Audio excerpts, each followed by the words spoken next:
Hello students, welcome to 7th maths class. Today we are going to start with the operations on indices. Before that, as a note, just remember the first power of any number is that number itself. This we have seen yesterday. Now, the second power of any number is the square of that number. For example, 3 square is nothing but 3 into 3, and it is read as the square of 3.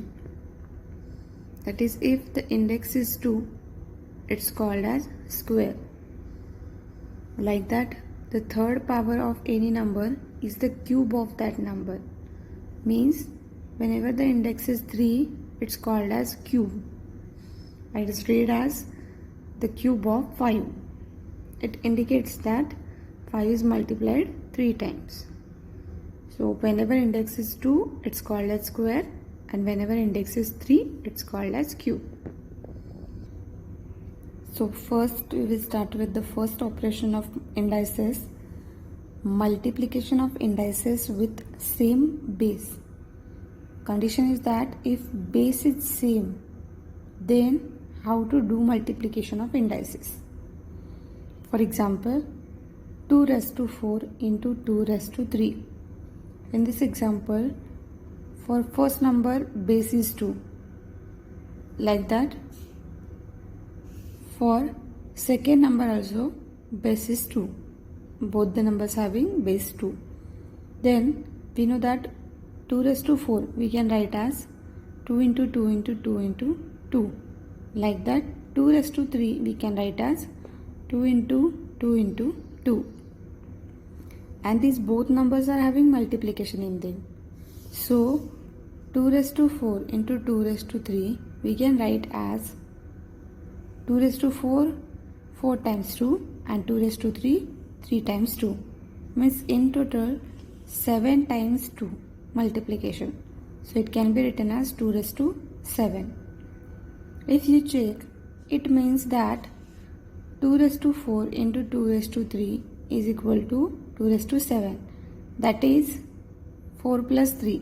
Indices, if we will add, then we can get this answer. So if a raised to m into a raised to n are two numbers with same base, then directly we can add the indices of that numbers as m plus n. Consider next example, minus 3 raised to 2 into minus 3 raised to 3. Here minus 3 raised to 2 we can write as minus 3 into minus 3, and minus 3 raised to 3 we can write as minus 3 multiplied by 3 times. So in total minus 3 is multiplied 5 times, means minus 3 raised to 5. That is indirectly means minus 3 raised to 2 plus 3. That also gives same answer. So this we can generalize as a raised to m into a raised to n is equal to a raised to m plus n. Whenever the base is same, indices of that numbers are added simply. For example, 7 raised to 4 into 7 raised to 2. Base is same. In both the numbers base is 7. So directly we can add 7 raised to indices are added.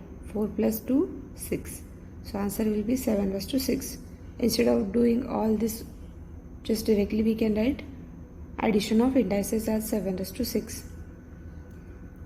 Second example, see, minus 2 by 5 raised to 2 into minus 2 by 5 raised to 3.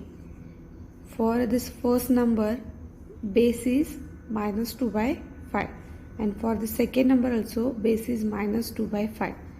So as base is same, what we will do, multiplication of indices is there, multiplication of these two numbers is there.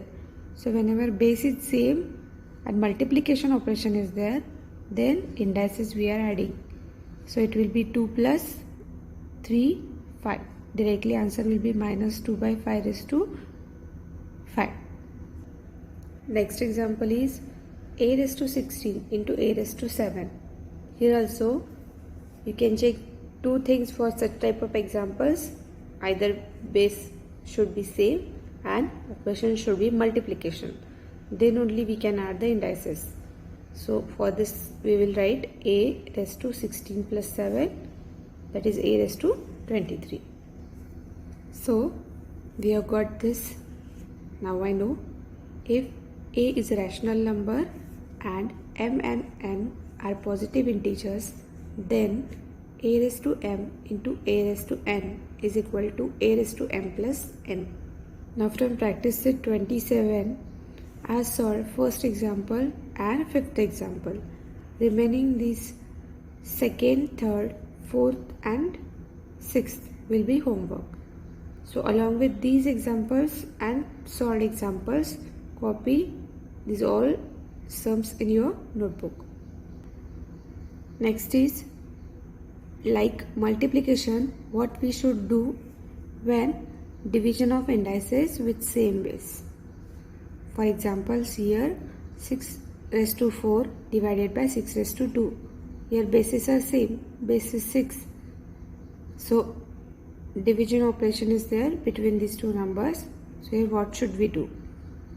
For that also what we have to do, 6 raised to 4 can be written as 6 4 times, and this is divided by 6 raised to 2. That's why 6 is 2 times. So this 4 6 gets cancelled. What is remaining? Just 6 into 6, and 6 into 6 is nothing but 6 square. So if you will see here, it is nothing but 6 raised to 2 means it's nothing but 6 raised to 4 minus 2. That is, these two indices are subtracted. Like that, next also consider minus 2 raised to 5 divided by minus 2 raised to 4. So minus 2 raised to 5 can be written as minus 2 multiplied 5 times, and minus 2 raised to 4 can be written as minus 2 multiplied minus 2 multiplied 5 times, and here minus 2 multiplied 4 times. So just gets cancelled. Minus 2 just check, 4 times gets cancelled. Only remaining is minus 2 here. So it will be minus 2, and nothing is there means 1 is there. So if you will check this example, this 1 is nothing but 5 minus 4 also. So from this we get a generalized rule as, if a is a non-zero rational number, m and n are positive integers, and m is greater than n, then a raised to m divided by a raised to n is directly we can write as a raised to m minus n. That is, the indices we can subtract. For example, consider this 3 raised to 4 divided by 3 raised to 6. That will be, directly we can write as 3 raised to 4 minus 3 raised to 4 minus 6. That will be 3 raised to minus 2. This one, 3 raised to 4 minus 2 is equal to 3 raised to minus 2. Consider next example, a raised to 6 divided by a raised to 4. Here directly we can write a raised to 6 minus 4. Indices are subtracted. Why? Because base is same, like a raised to m divided by a raised to n, where we can do subtraction of indices a raised to m minus n. So here also directly we have subtracted indices 6 minus 4. Answer will be a raised to 2.